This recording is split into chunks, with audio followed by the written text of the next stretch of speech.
Hello, team. Thanks for tuning in to the Clemson Drone Podcast. Before we start the pod, I just want to take a quick minute to let you know about our brand new comprehensive 2-course online program. This is something we just launched in February and are super pumped about. It starts off with our 8-week UAS vocation course. In this class, you'll earn your Part 107 license, learn to fly with our simulator, create maps and models using Drone Deploy, and become a Level 1 thermographer. After that, we're excited to announce our brand new course called UAS Mission Administration. This class is designed for current pilots and UAS program leaders.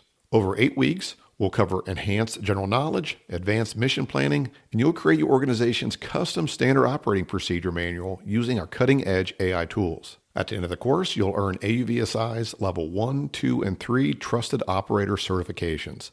Check it all out at clemsondrone.com. Now, back to the pod.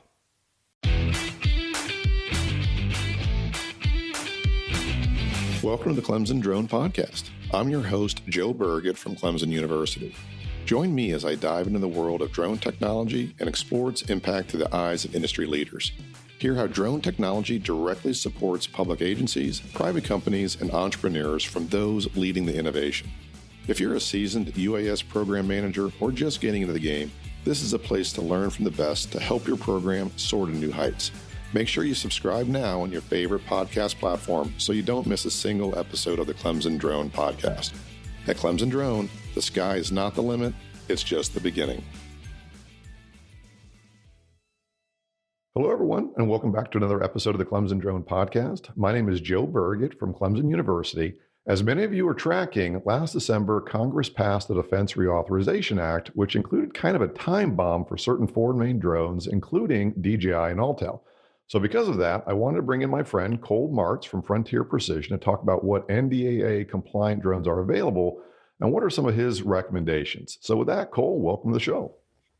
Hey, Joe. I just want to say thank you. I'm looking forward to the show and kind of talking a little bit about NDAA compliancy.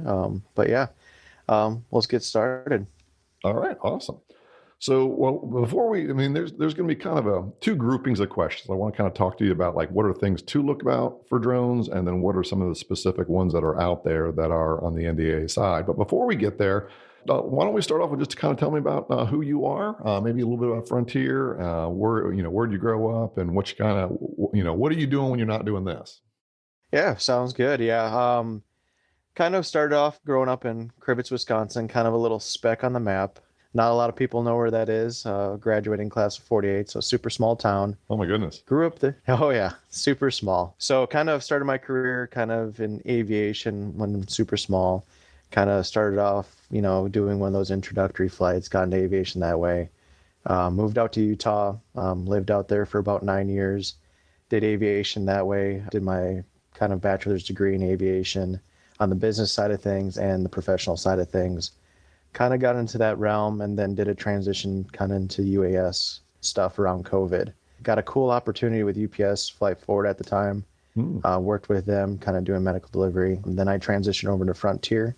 Just a lot more going on in kind of the commercial side of aspect of things. Definitely. So going forward, yeah, Frontier kind of in itself, Frontier Precision started about 38 years ago. Mm-hmm. So when we started about 38 years ago, we got into the geospatial side very heavily.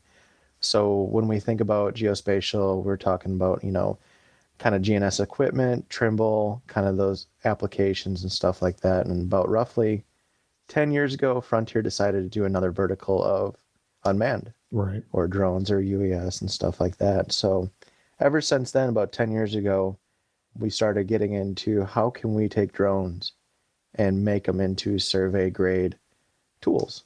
Right. And back then, 10 years ago, as you know, there wasn't much out there. We had, UX-11s, Del Airs, EBs, Phantom 1s. It was kind of a space where we're slightly putting our toes in the water. And then up to about 4 to 5 years ago, right, is when UAS took off. Right. And we started seeing, technology inclining, kind of the processes and all that kind of stuff. So Frontier as a whole, we started a whole unmanned division. We started probably with like 2 to 3 people. Now we're up to 37 nationwide. Oh my goodness, yeah. Yeah, dedicated just to UAS and kind of the geospatial, different verticals, agriculture, you name it. We have expertise in a little bit of everything. But right. we keep growing, and it's cool. The space is awesome. Different things every day. But yeah. No, it definitely gets in your blood, and it's it just becomes a passion. You can't even help it. All right, so let's kind of move into like the practical side of this discussion here. And as I kind of said at the top of the call, things are changing at the federal level, and my crystal ball has shattered, so I dare not make any predictions. But I think it is smart to at least look at some of the other domestically made or NDAA compliant drones. And we're going to talk about specific makes and models and kind of your thoughts on them. But before we get there, let's just say we've got someone who's looking to go beyond DJI or Autel, and they're looking at cut sheets, and they want to make an informed decision. And you look at a cut sheet, and there's pages and pages of stuff. But what advice would you give, or what are the things that you might recommend somebody really key in on when they're looking to compare one drone to the next? Yeah, you hit that right on the head. The crystal ball has shattered. Yeah. Especially with these new releases coming out from these bills being signed from the Part 108 BV loss advance kind of aspect of things. And then we have the Unleash American Drone Dominance. That kind of... A couple of executive orders that I'm still... I read them like 3 times. I'm like, I think I like this. I think...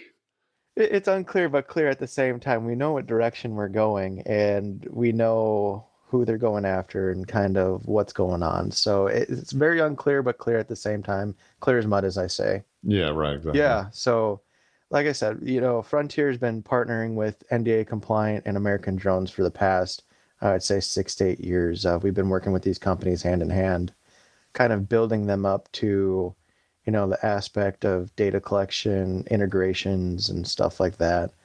We have magnitude of NDAA compliancy drones, like Teledyne FLIR Cirrus, ACLS or ACSL Soten, Skydio X10, Inspired Flight, Whisper, Free Fly. And we have some other ones we can go over, but just kind of going over some of the major ones. We have the FLIR Cirrus, Right. FLIR Cirrus is good.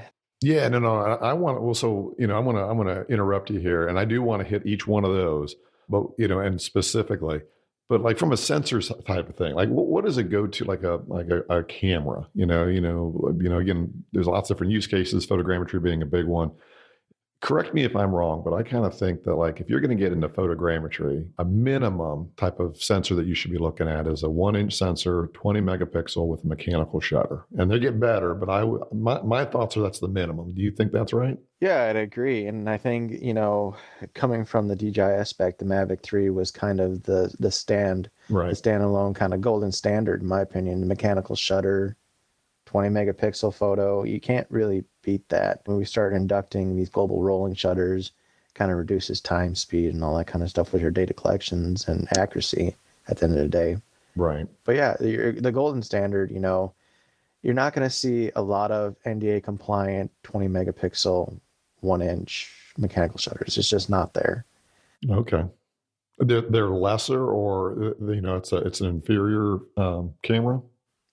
I would say it's not an inferior camera, but a lot of people are just transitioning to that 61 megapixel, kind of that full frame from Sony. Sony's been a big integrator in the industry. So okay, so you're going the other direction. Like when you go to the non-NDA, there's a better. There's better, yeah, exactly. And then, we're going steps up, and I think that's where everybody's transitioning to. Sony's been a big player in the NDA American-made integration community, and that's where everybody's transitioned to, and that's kind of what we have now. Yeah, and it's kind of a double-edged sword with DJI and Autel is the pro is it comes out of the box ready to go. The con is that you can't swap out sensors. It is what it is. I mean, the exception, of course, being like the larger, like the 350s or whatnot, but the 30s and the Mavics, you're stuck with the sensor that they've got. But some of these other ones, they're interchangeable. They're using other manufacturers. You mentioned Sony and FLIR and some of these other sensors. So, I mean, it's kind of a double-edged sword there, would you say? Yeah, double-edged sword. And, we have the pros and cons of, what it comes down to. And it's the glory of it, and the glory of it is if we wanted to fly photogrammetry, we can. If we want to fly LiDAR, and that's another big thing in the topic of this industry is LiDAR now and bathymetrics and so on. it is the glory that we can and have the ability to transition from different sensors in these kind of platforms. Yeah, I mean, there's some pretty wild swings in what a LiDAR sensor cost, right? So what is like the, Yeah. what is the low end? And I know the high end is like, there is no high end. It just keeps going up and up. But what's a range of what a good Yeah. LiDAR sensor would be? Yeah, a good LiDAR sensor, the hardware is not the expensive part. The expensive part is when we start getting into the perpetual software and stuff like that. But like, let's say starting out, you're looking for a good hardware with, good IMUs, good scanners and stuff like that. You're going to be roughly around that $30,000 to $40,000 range. And then, upwards, we can get up to $200,000 to $300,000 range. Depending on what we're doing with the application, the accuracies, redundancies, and stuff like that, survey grade, federal level. There's been a lot of studies with USGS actually doing these white papers against all these different types of sensors. And that's kind of the standard we go by. And especially our survey standards is kind of what we look at also. So when you're, when you're collecting data, whether it be for photogrammetry or LiDAR, but I guess I'm kind of more focusing on the photogrammetry side. I know most of these drones are going to have a native app in which they use to fly them. Is there anything in terms of like creating those waypoint assisted missions where you create that polygon and you set the overlap and the angle of the camera and all that kind of good stuff? Are they all pretty much the same, or is there something that you might, recommend to somebody that is going to do a lot of photogrammetry? And, for example, drone deploy was really common, but it doesn't work on, for data collection, their flight control app doesn't work with tons of manufacturers. Is there anything they should be looking at for that? Or in your experience, are all of the waypoint assisted, pre-flight apps that the drones use, are they kind of all the same? No, that is a super important question, actually. When we start deep diving into the mission planning and kind of the mission planning sets, you're talking, like you said, forward overlap, side overlap, kind of creating that area scan corridors, obliques.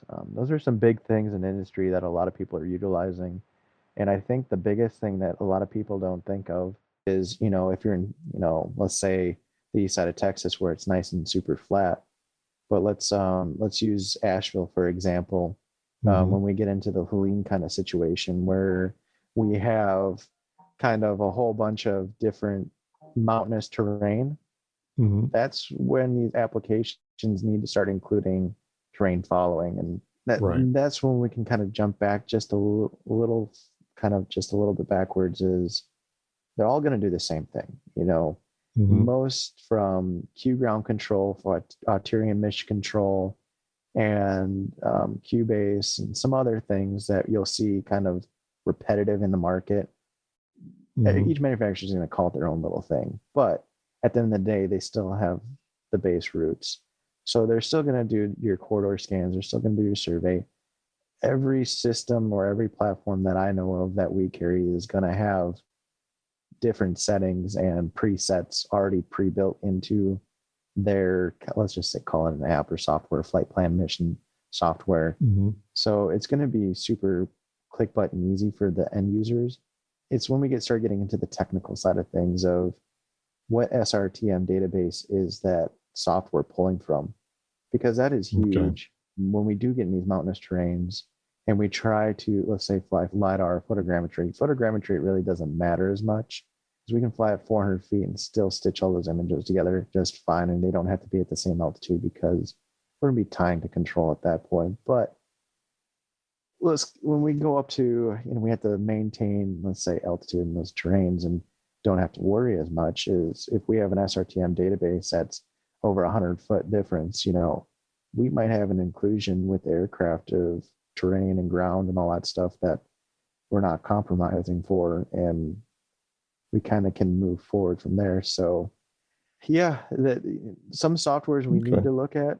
I would say SPH Engineering has been a great partner in the industry for the past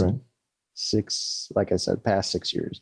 They created and generated kind of this universal flight planning software that, American drones can use, DJI, Autel, they have custom profiled every drone that you can think of in kind of the American standpoint to use. And why is that beneficial is because they have the best SRTM database. They have the easy application photogrammetry buttons where you can custom build your cameras or have camera built from, sensor size and stuff like that. But then, you got to think about is we can build this software in our flight planning in Office, and we can kick it out in the field. And those are some things we got to think about too. But yeah, SBH Engineering has been a great partner. UGCS software has been phenomenal. We've always recommend that for people and stuff to use. Okay. Because it's universal, and that's what's nice about it. Yeah, that makes sense. All right, well, let's kind of move things over to some of the specific solutions that are out there right now. And what I'll do is I'll throw out a manufacturer and a model, and then if you know off the top of your head, if you're able to say like what the cost is for the drone. Again, this isn't like a quiz show. Like I know you got all those numbers in your head, and you know, or don't. I wouldn't. But if you're able to kind of give us at least an order of magnitude of what it cost, some of the pros, cons, maybe what it's used for, primary missions that it does. Just kind of give us the elevator pitch for each one. And we'll start, I got about 6 here, and then we can, I'm going to open it up to you if there's any other ones that we should consider. But the first on my list, and I try to order these kind of in order of price, but the first is the Teledyne FLIR Cirrus. Yeah. Teledyne FLIR Cirrus or the Cirrus, and kind of, it's a good, compact, public safety kind of training and utilization of short range, in my opinion. Okay. And opinions can vary. Opinionated version of this is, the range distance, as we all know, manufacturers always fluff up range distance. Right, sure. And they fluff up a lot of specs and stuff like that. And so when we go as Frontier, we utilize these technologies and test them. In FLIR Cirrus, the range distance they claim about 2 miles in urban set environments. We can basically just cut that right in half. Okay. And that's just all honesty, because the transmission quality and stuff like that, it's good for what it is.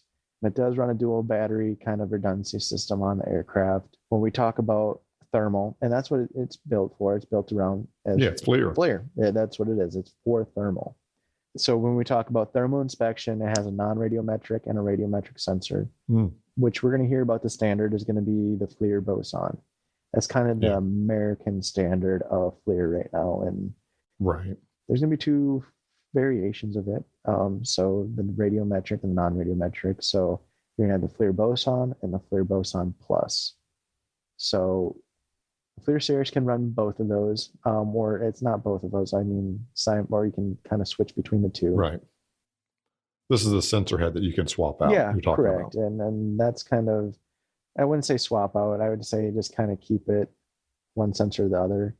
Some of these sensors are a little bit harder to swap out than others, depending. Okay. Some people say one button click, and then sometimes there's ribbon cables connected. And there's some things to look at when we start deep diving in these manufacturers of what's easy and what's not easy, I call it. Right. So yeah, when we're talking, the FLIR Cirrus, if we want to talk about a price point, the Cirrus here about 10.7, and that's the non-radio. 10,000. Yeah, 10,700, and that comes with one battery set and controller case. Kind of the standard, I call it. And and when you say dual battery, that means it's hot swappable, right? So you can take one battery out, one in, one out, back in, and it doesn't actually turn off. Correct. Yeah. So when you run these dual battery systems, 9 times out of 10, they're going to be hot swappable. And that's kind of what you want to look forward to when you're in a public safety situation. Yeah. No, that's a nice feature. I was first introduced that with the M30, and that was nice. That was a nice feature. Okay. So let me move on to the next one. And this one I really just learned about a few months or so ago when I was at the AUVSI Expo, and I got to put my hands on it and kind of look at it. But the ACSL Soten, which is a Japanese company, I believe. Yeah, correct. And the Soten's been around, I would say the past, 3 to 4 years. I think just on the American standpoint of things. Mm-hmm. And the Soten is getting better by the day, I would say, is, when these people release these drones and stuff, the first model, everybody gets this bad taste in their mouth, but It's what they do after that is kind of Right. sets them apart. And, the SOTN is... DJI is no exception to that. They've released some things that I was like, you guys have got... Has anyone flown this before? Yeah. But I digress. Okay, so back to the SOTN. Totally fine. That's 100% what DJI... They just blow everything out of the water, and that's kind of hard to compete with. Yeah. And hopefully we're getting there. So going back to the SOTN, like I said, this is a good drone. When we go back to that 1-inch, 20 megapixel mechanical shutter, this is the only one in that size that can do it.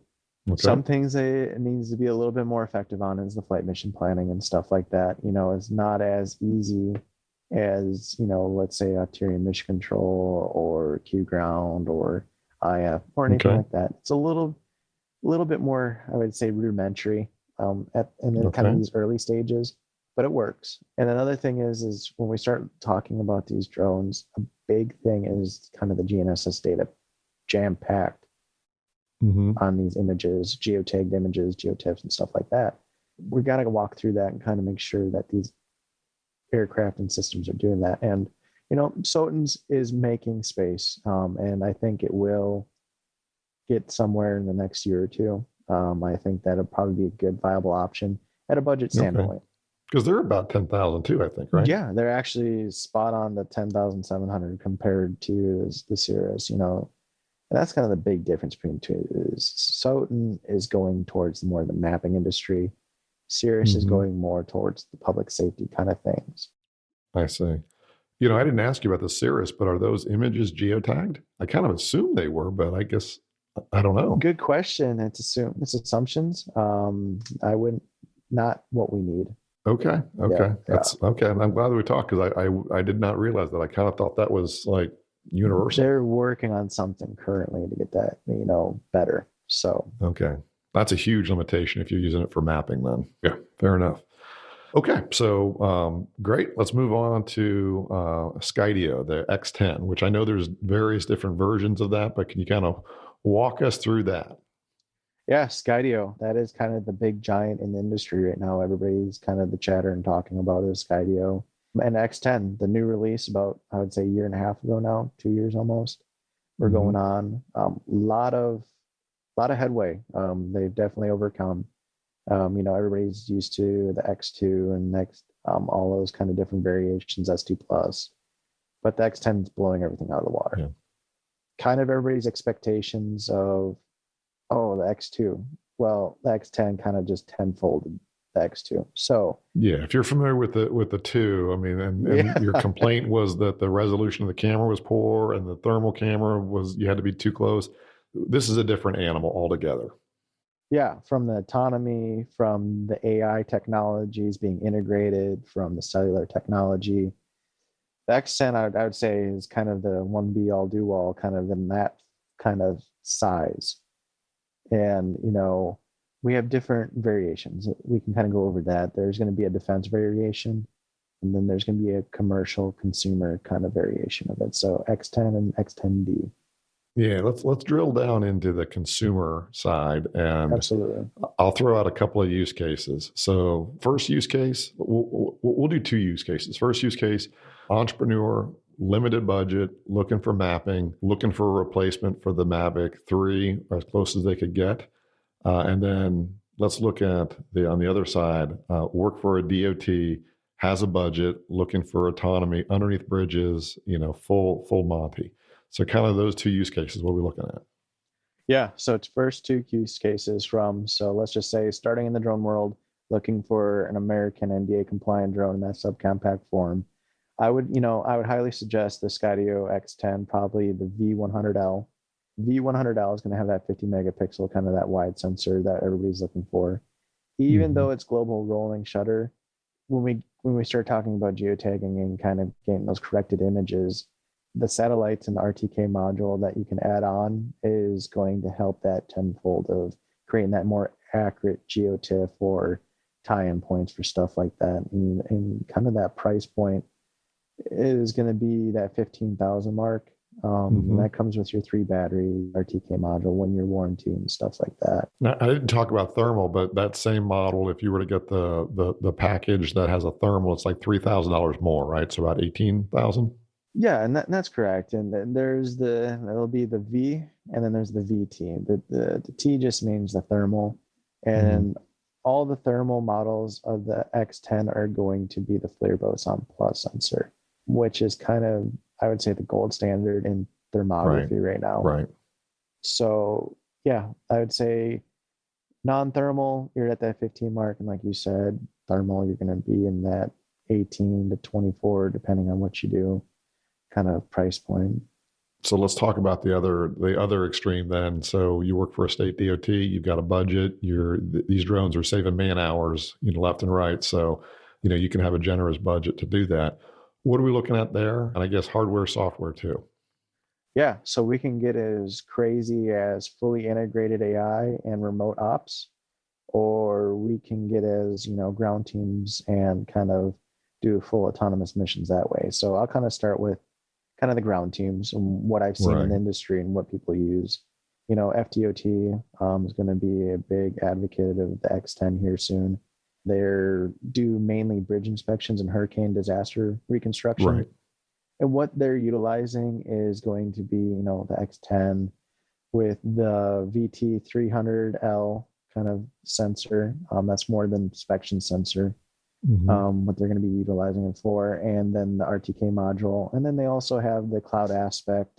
They have the cloud storage. They have the flight viewer. There's a magnitude of things we can add on, but the biggest thing that you need to look at is kind of the 3D modeling. Mm-hmm. And what I mean by that, it's fully autonomous 3D modeling. So instead of manually going in and then taking your flights and inspecting these bridges and stuff, these ground teams will have this software that you basically set your pillars around this bridge. Yeah. You hit start, aircraft takes off, goes and learns the whole entire environment, generates a whole flight plan, and starts mapping that whole bridge autonomously. And all that pilot is doing is just maintaining, looking, and watching out for situation awareness. It's pretty wild to watch, It's scary. Yeah, it is scary. Like it kind of maps it out first and then like starts flying around as like a human. And it really is impressive. Yeah, it's fast, it's accurate, and it's scary at the same time because it works, and you have to trust the equipment to work to make it actually do its job. And Skydio has proven it, time and time again. And we've done magnitude of, these bridge demos or inspections and stuff like that. And that's kind of just the glory, and that's what sets Skydio apart from a lot of these different companies, their autonomy and their software. Yeah, no, that makes sense. No, I get that. All right, well, let's kind of move on to the next one then. Inspired flight, the 800 Tomcat. What are your thoughts there? Great aircraft. So we're moving into, I call it the medium size Swiss knife, is kind of the universal drone. IF 800 Tomcat, I think, released a year and a half ago at, I think it's Commercial UAV or AVSI. It was one of the two shows, but solid platform and a solid team.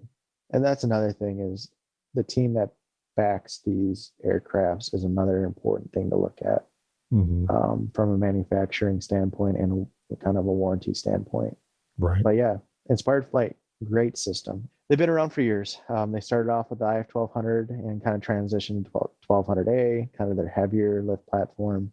And then the IF 800 Tomcat came out. And coincidentally, it looks like the M300, the 350. Yeah, which is the main competitor, right? Yeah, their main competitor, which makes sense. And why wouldn't we try to reinvent the wheel? Right.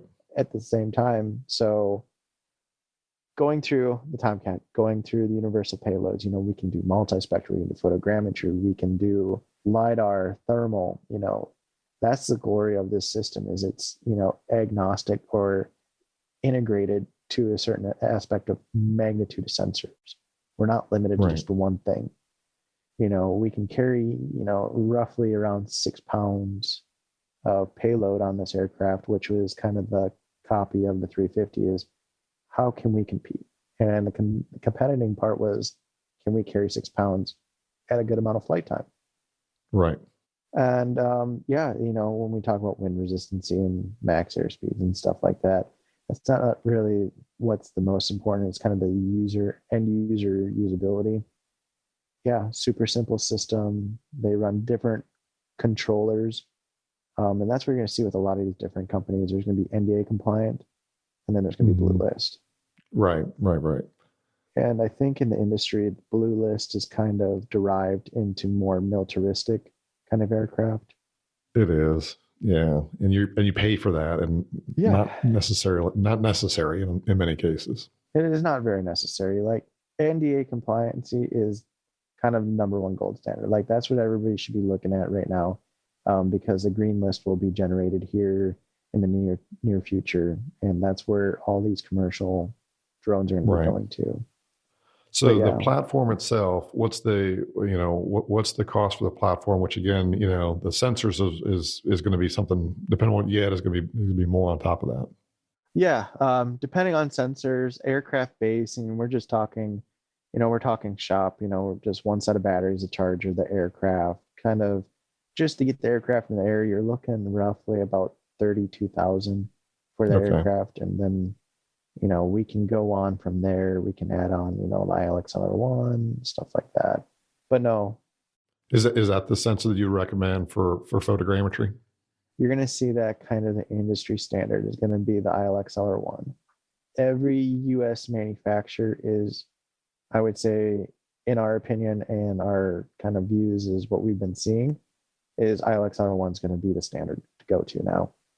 And what is the cost for that sensor, the LR1? Actually, I would say, seeing other sensors, budget friendly is so we're roughly about $7,800 for that sensor. 78. So roughly $40,000 for the Tomcat and a really good photogrammetry sensor, which is, again, this is above and beyond what we were talking about with the Soten. This is this is a different sensor, whole different area. Yeah.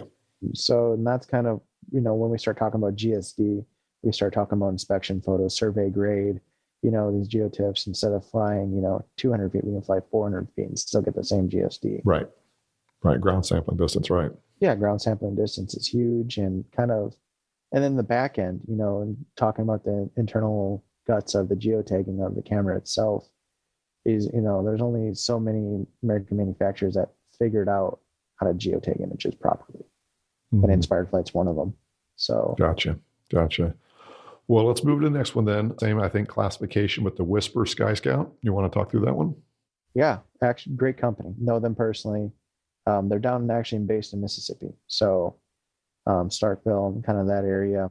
John Carson, great team over there, phenomenal. They kind of like the same thing with Inspired Flight. They built a heavy platform, kind of the Ranger Pro. Everybody's seen it. Looks ugly, but it works. It's just honest opinion. People have described me the same way. No, I wouldn't agree, but we can keep. Oh man! But I take your point. If it works, it doesn't matter what it looks like. If it gets the job done. It gets the job done, and that was kind of their stepping stone into the Sky Scout and the Sky Scout Pro, and we'll kind of go over that. But no, Sky Scout, that is kind of the budget friendly, getting into a 61 megapixel, getting into an aircraft that is not overly large and can still switch sensors. It is a great system in itself and what it can do. And they were one of, I would say, between FreeFly and Whisper, FreeFly figured out first.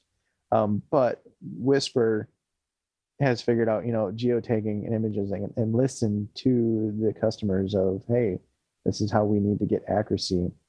And they've hired on properly to figure out how to get that accuracy via their new system, the Sky Scout. The thing can handle 50-mile-an-hour winds. It's insane. Yeah, it's a beast. Do we suggest flying that? Probably not. But no. But especially if once you do the math about how much that aircraft cost in the air, I wouldn't recommend it. No. And it's going to be fairly cheaper than the Astro and IF-800 because they are not as large, I would say, as Inspired Flight or Free Flight, but they're up and coming. And that's the thing. Gotcha. We're ballpark, the Sky Scout, we're probably in that $20,000 range out the door, kind of deal. They have figured out. They can still carry all those payloads that we were talking about before. We have OEM versions for the kind of the LiDAR sensors because it does only have a 3-pound capacity of weight, which is that ILX LR1 kind of weight kind of systems. The VO, we can talk about LiDAR, photogrammetry, multispectral, kind of the core components of what you need to accomplish for your missions. Yeah, they can carry. Okay, awesome. And you mentioned this one, so let's go ahead and talk about it. But the Free Fly Astro, let's talk through that one. Yeah, Free Fly Astro. Free Fly is definitely kind of the beast in the American industry right now of the medium size and heavy lift platforms. We've been, partnered with Free Fly for years and years, and they have tenfold have grown over the years of Astro, and they also have a sub variation of the Alta X2, which is their heavy lift. But the Astro, they have an NDA compliant version, and then they also have a blue version, as you can see, which all that is changing is basically the radio heads on the controller itself.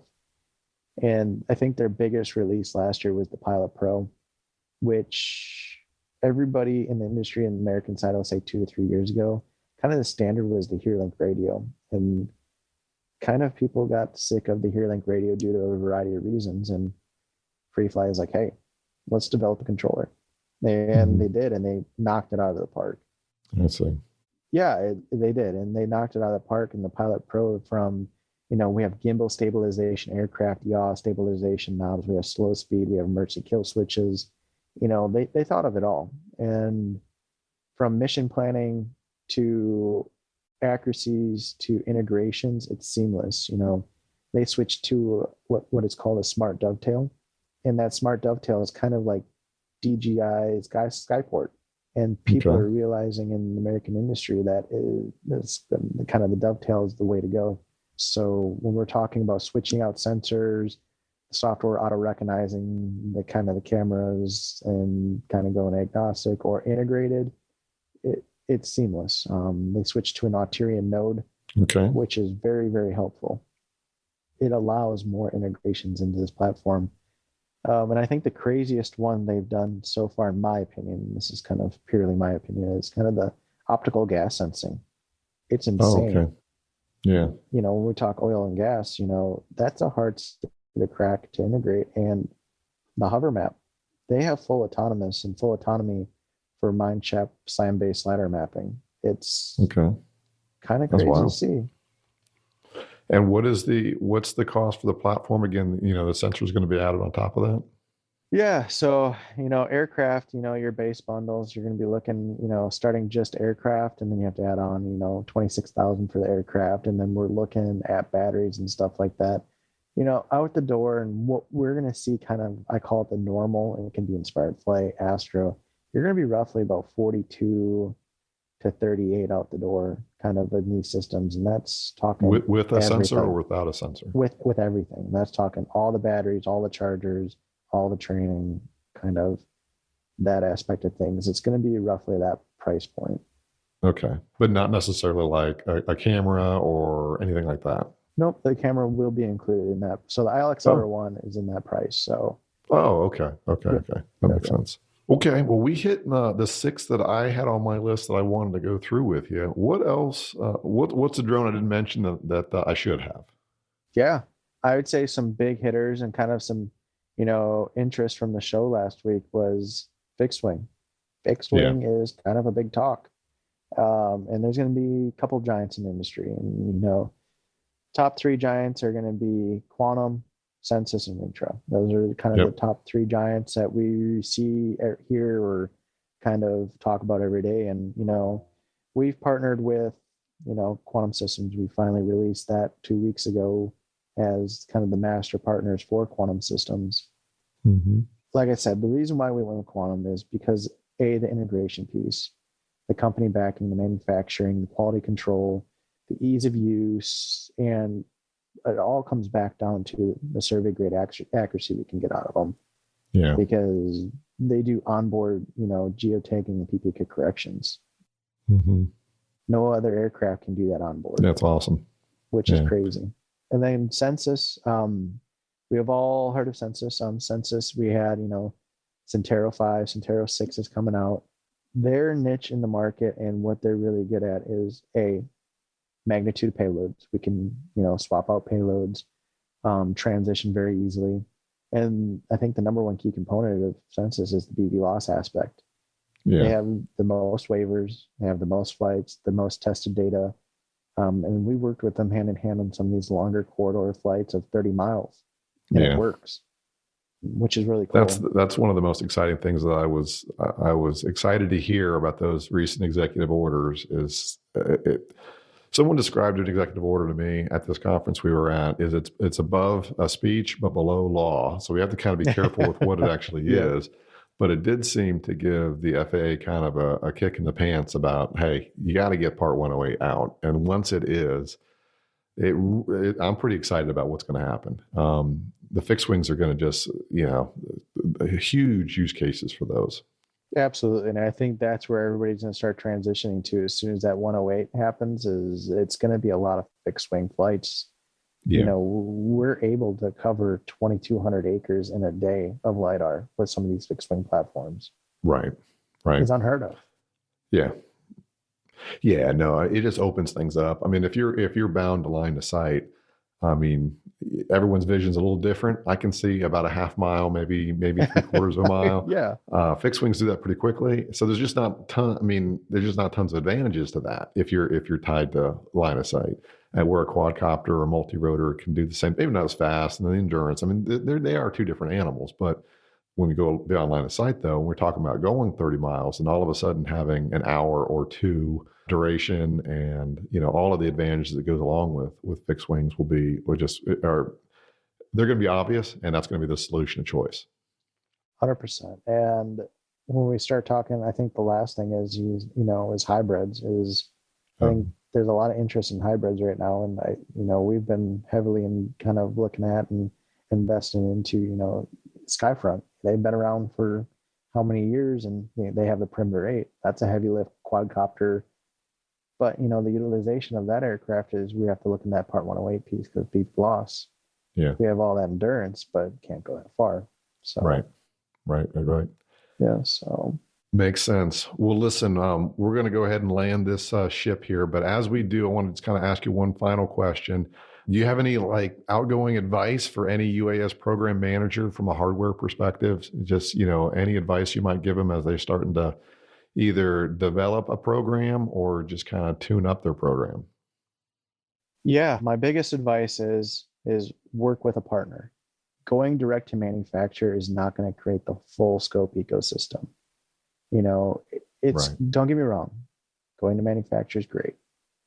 But working with partners, for example, Frontier or someone in that nature, we have industry experts that is dedicated to building these programs, from surveying, from public safety to underwater even. You get both sides of the world. You get the manufacturer and your partner at the same time. So when you're going to build these programs, two is better than one, I always say. Right. That makes sense. And I'll echo that too. It's just when you are picking a drone, just having an appreciation for that customer service and having a phone number to call is just so important, because you're going to run into issues and you don't know the answer, and you're Googling it, and Lord knows what you're going to find. Yeah. And the biggest complaint I get in the industry is, everybody has an issue at 3:00 East Coast time and everybody's going home. Yep. The nice thing is trying to find somebody that has something in every time zone I might not be available, but somebody in the West Coast might be. And that's kind of the glory of it, of having magnitude of different verticals to go to. Yeah. Awesome. Well, Cole, listen, this has been great. I really appreciate you taking the time to kind of walk through, each of these systems and lend your expertise. It's been super valuable. So thanks so much for being on the show. Joe, I appreciate it. Thank you for having me, and looking forward to the next year. All right. Very good. Well, thank you everyone for listening. Appreciate it. And we'll have Cole's information in the show notes. So please feel free to reach out to me if you have any questions. Thanks, everybody. Thanks for listening to the Clemson Drone Podcast. Don't forget to follow us on your favorite podcast platform. Learn more about our online training offerings by going to clemsondrone.com. Thanks again. And remember, at Clemson Drone, the sky's not the limit. It's just the beginning. Thank you for listening to the Clemson Drone Podcast. If you enjoyed what you heard, I'd appreciate it if you could leave a 5-star rating and write a review. I'm told this makes a big difference in the algorithms used to recommend the podcast to others. Thank you.